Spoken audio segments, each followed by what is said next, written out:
সেনাপ্রধান তিনি হজ করে এসে মুখের দাড়ি রেখে দিয়েছেন। এক জায়গায় দেখলাম ইমাম হয়ে মুক্তাদি অসংখ্য বড় বড় অফিসাররা পেছনে তিনি নামাজ পড়ছেন আর তিনি ইমাম হয়ে দাঁড়িয়ে আছেন। এমন একটা বাংলাদেশই তো আমরা দেখতে চাই, ঠিক নেবে ঠিক বলেন? এমন একটা বাংলাদেশ আমরা দেখতে চাই যেখানে এমপি ইমাম হবেন, মন্ত্রী ইমাম হবেন, সচিবরা ইমাম হবেন, সেনা অফিসার ইমাম হবেন, বিমান বাহিনীর প্রধান ইমাম হবেন, সেনাবাহিনীর প্রধান ইমাম হবেন, এমনকি নৌবাহিনীর প্রধান ইমামতি করতে পারবেন এমন যোগ্য লোকদেরকে আমরা নেতৃত্বের আসনে দেখতে চাই। এগুলা দেখে ভারতের নারী বুড়ি শুকায় যাচ্ছে। কেন? কারণ হচ্ছে ওরা ইসলামকে প্রচন্ড ভয় পায়।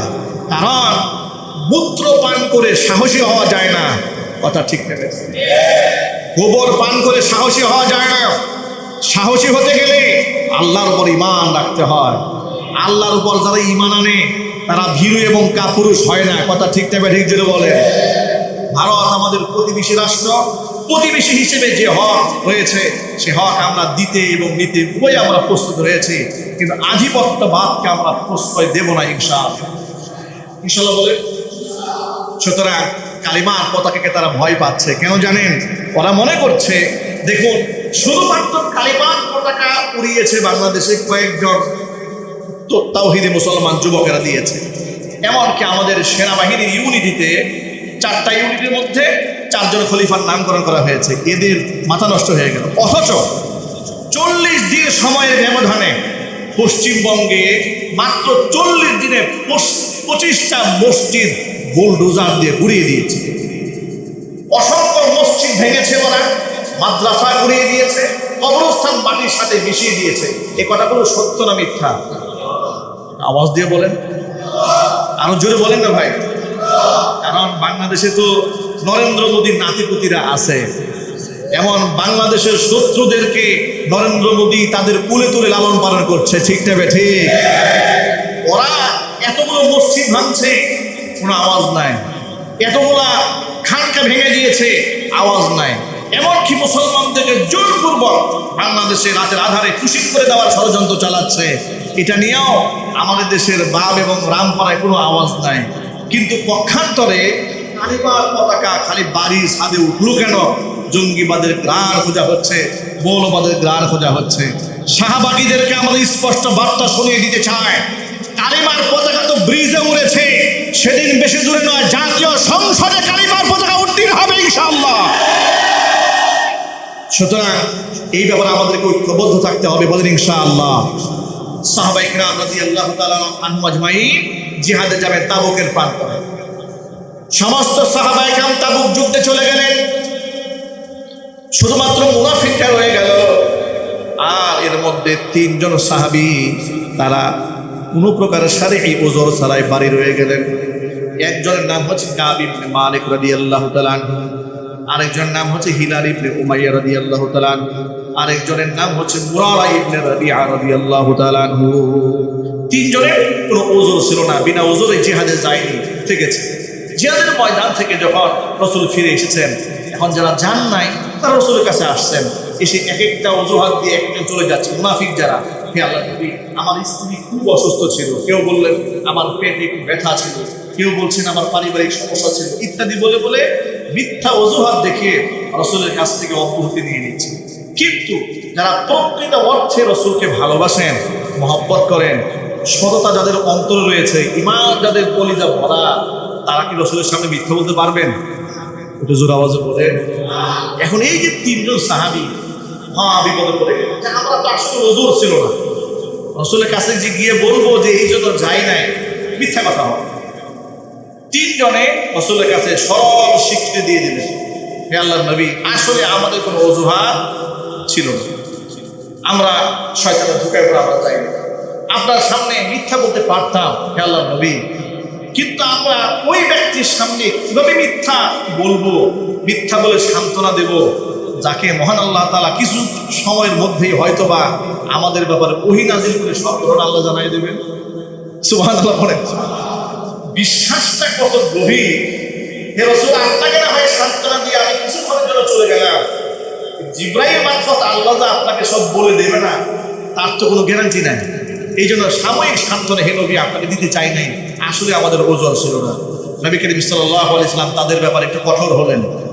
সবাই গিয়েছেন, তারা যান নাই, কঠোর হলেন। এতটা কঠোর হলেন, সামাজিকভাবে সাহাবায়ে কেরামদেরকে তাদের সাথে ব্যবসা বাণিজ্য করতে নিষেধ করে দিলেন।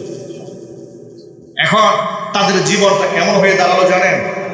আপন ভাই ভাইয়ের সাথে কথা বলে, তাদেরকে মসজিদে আসে, তারা এক জায়গায় দাঁড়িয়ে থাকে, নামাজ পড়ে, তাদের সাথে কেউ কথা বলে না, তাদেরকে কেউ সালাম দেয় না। রসুলকে তারা সালাম দেন, রসুল সালামের জবাব দেন না, পাশ কাটিয়ে যান। এদের অবস্থাটা কি হলো? এভাবে একদিন যায়, দুদিন যায়, সপ্তাহ চলে যায়, মাস চলে গেছে। এদের জীবনটা এমন হয়েছে, তারা বলতে যদি আত্মহত্যা করা বৈধ হতো, আমরা আত্মহত্যা করে ফেলতাম। আমাদের এত কষ্ট লাগতেছে, এত কষ্ট লাগছিল আমাদের। আমরা তিনজন, অবস্থা এমন হয়েছে, এক একজনের চোখের পানি ছেড়ে কান্না করতে করতে করতে করতে চোখ যেমন ঘা বানিয়ে ফেলতেছে। কোরআন মাজিদে আল্লাহ রাব্বুল আলামিন এইভাবে একদিন আর দুদিন নয়, 40 দিন নয়, টানা 50 দিন অতিবাহিত হয়ে গেল। কতদিন জোরে বলেন? কতদিন?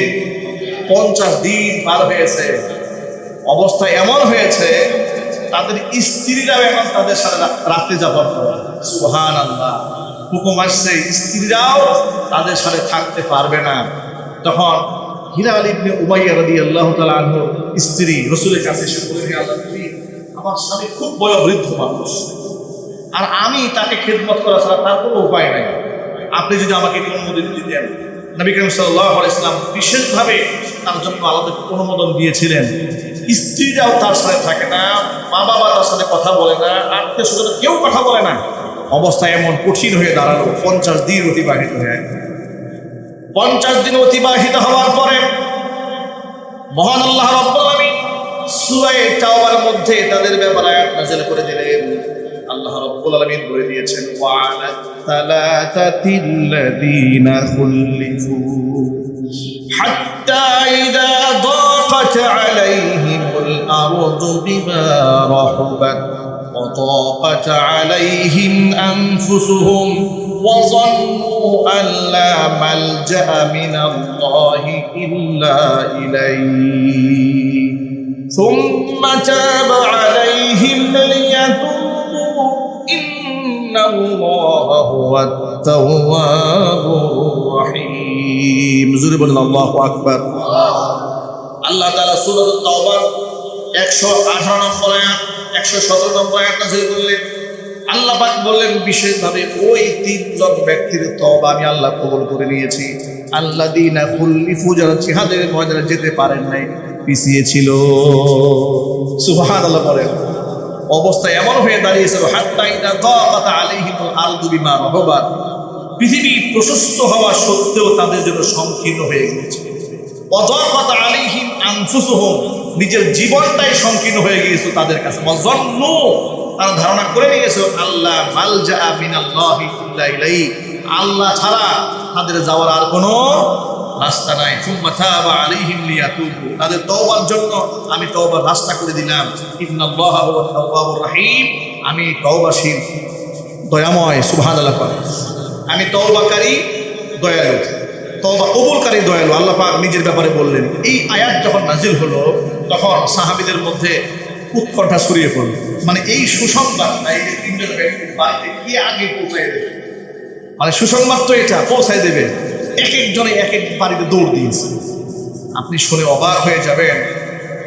দৌড়াতে দৌড়াতে একজন সাহাবী চলে গেল হযরতে মুরারা ইবনে রাবিয়ার কাছে, হিলাল ইবনে উমাইয়ার কাছে, আর কাব ইবনে মালিক রাদিয়াল্লাহু তাআলা আনহুর কাছে। যাওয়ার পরে তারা, তাদের তওবা কবুল হয়েছে, আল্লাহ তাদেরকে ক্ষমার ঘোষণা করেছেন। এই সুসংবাদ পাওয়ার পরে খুশিতে, আনন্দে আত্মহারা হয়ে, মানে যিনি সংবাদটা নিয়ে গেছেন তারা কি উপহার দেবেন? দেওয়ার মতো কিছু নাই। নিজের গায়ে একটা জামা ছিল, নিজের গায়ের জামা খুলে খুশি তাকে দান করে দিয়েছে। আল্লাহু আকবার বলেন। মানে দেওয়ার মতো কিছুই নাই।